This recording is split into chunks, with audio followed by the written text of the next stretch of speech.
அன்பானவர்களே, ஆண்டவராகிய இயேசு கிறிஸ்துவின் நாமத்தில் உங்களுக்கு அன்பின் வாழ்த்துக்கள்.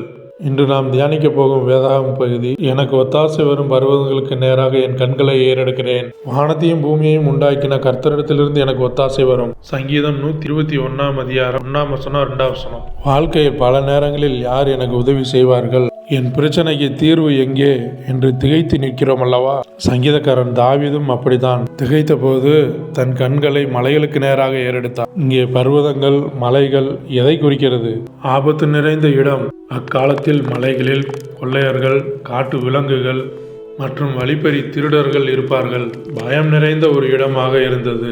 ஆனால் தாவீது மலைகளை நோக்கி பார்த்தார். ஆனால் அவைகள் மீது அவர் நம்பிக்கை வைக்கவில்லை. எனக்கு ஒத்தாசை வரும் பர்வதங்களுக்கு நேராக என் கண்களை ஏறெடுக்கிறேன் என்று சொல்லி அடுத்த நொடியே தெளிவுபடுத்துகிறார். அவர் உதவி மலைகளிலிருந்து வரவில்லை, அந்த மலைகளை படைத்த கர்த்தரிடத்திலிருந்து வருகிறது. ஒத்தாசை, உதவி எங்கிருந்து வருகிறது? நமக்கு வரும் ஒத்தாசை எங்கிருந்து வருகிறது?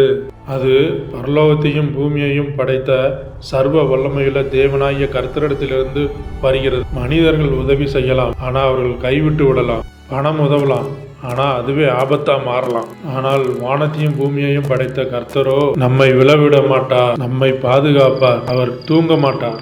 இன்று இந்த வார்த்தையை நீங்கள் கேட்கும்போது உங்களுக்கு இருக்கும் பிரச்சனையை பாருங்கள். ஆனால் உங்கள் பிரச்சனையை விட பெரிய தேவன் இருக்கிறார் என்பதை உணருங்கள். பகலில் சூரியனோ இரவில் சந்திரனோ நம்மை துன்புறுத்தாது. அதாவது எந்த நேரத்திலும் உங்களுக்கு வரும் ஆபத்துகளிலிருந்து கர்த்தர் காப்பார். நம்முடைய போக்கையும் வரவையும் அவர் காப்பார். உங்கள் பயணம், வேலை, குடும்பம் அனைத்திலும் உங்களை காப்பார். எனவே அன்பானவர்களே, உங்களுக்கு உதவி தேவைப்படும் இந்த நேரத்தில் பூமிக்குரிய மனிதர்களையோ பிரச்சனைகளையோ பார்க்காமல் சர்வ வல்லமையுள்ள கர்த்தரை நோக்கி பாருங்கள். அவர் உங்களை தூங்காமல் பாதுகாப்பார். ஒரு சின்ன ஜெபம் பண்ணுவோம். எங்கள் அன்பின் பரலோக பிதாவே, இயேசுவின் நாமத்தில் உங்கள் பாதப்படி வருகிறோம். தகப்பனே, இந்த சங்கீதம் 121:1 படி எனக்கு ஒத்தாசை வரும் பர்வதங்களுக்கு நேராக என் கண்களை ஏறெடுக்கிறேன். நீர் வானத்தையும் பூமியையும் படைத்தவர், என் பிரச்சனைகளை விட நீர் பெரியவர். இந்த நேரத்திலும் இதை கேட்டுக்கொண்டிருக்கிறதான ஒவ்வொரு சகோதர சகோதரிகளையும் அவர்களை போக்கிலும் மரத்திலும் காத்து நீர் அவர்களுக்கு ஒத்தாசையாக இருக்க வேண்டும் என்று இயேசு நாமத்தில் வேண்டிக் கொள்கிறோம். ஜீவனுள்ள நல்ல பிதாவே, ஆமேன். கர்த்தர் தாமே உங்கள் அனைவரையும் ஆசீர்வதிப்பாராக.